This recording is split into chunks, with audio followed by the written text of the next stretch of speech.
எல்லா கவர்மெண்ட்டோட இலவசங்களை அனுபவித்து அதில் படித்து நான் ஒரு இன்ஜினியரிங் முடித்த ஒரு ஸ்டூடெண்ட்டு. அப்படி இருக்கிறப்போ இவங்கெல்லாம் நன்றி சொல்லும்போது நான் மட்டும் ஏன் நன்றி சொல்லாமல் அங்கேயே உக்காந்துருக்கேன் அப்படின்னு சொல்லிட்டு தான் நான் இங்கே வந்தேன்.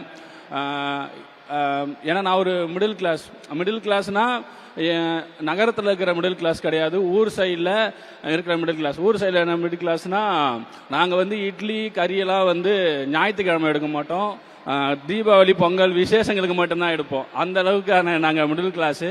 ஸோ இந்த இலவசங்கள்லாம் இதெல்லாம் எங்களுக்கு எவ்வளோ ஹெல்ப் ஆச்சுன்னு நான் உணர்ந்தவன். ஸோ இந்த சமயத்தில் நான் தமிழக அரசுக்கு நன்றி சொல்கிறதுக்காக இந்த ஸ்டேஜ் ஏறி இருக்கேன்.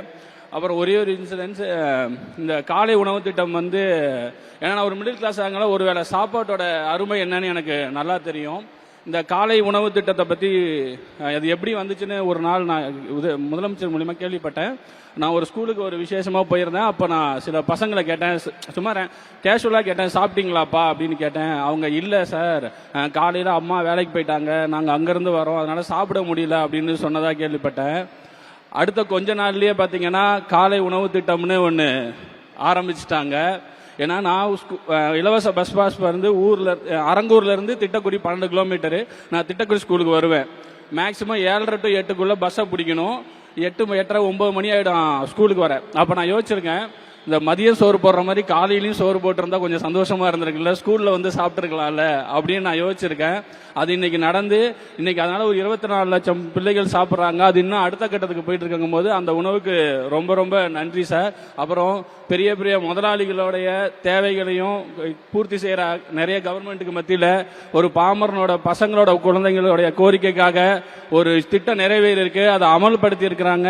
அதுக்கு நான் நன்றி சொல்ல வந்திருக்கும் போது இதை நான் ரொம்ப ப்ரிவிலேஜா பார்க்குறேன்.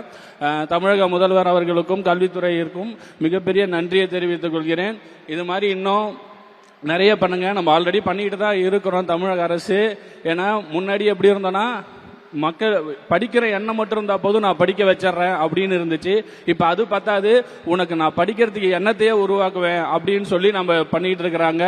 இது மிகப்பெரிய இது. கல்விக்காக எப்பவுமே நம்ம முன்னாடி நிக்கணும். சொல்லுவாங்க சச்சின் டெண்டுல்கர் படிச்சாரா, இளையராஜா படிச்சாரா, இல்ல ரஹ்மான் படிச்சாரான்னு நிறைய பேர் சொல்லுவாங்க. நம்பாதீங்க, அப்படி ஜெயிச்சவங்க 100 பேர் தான்.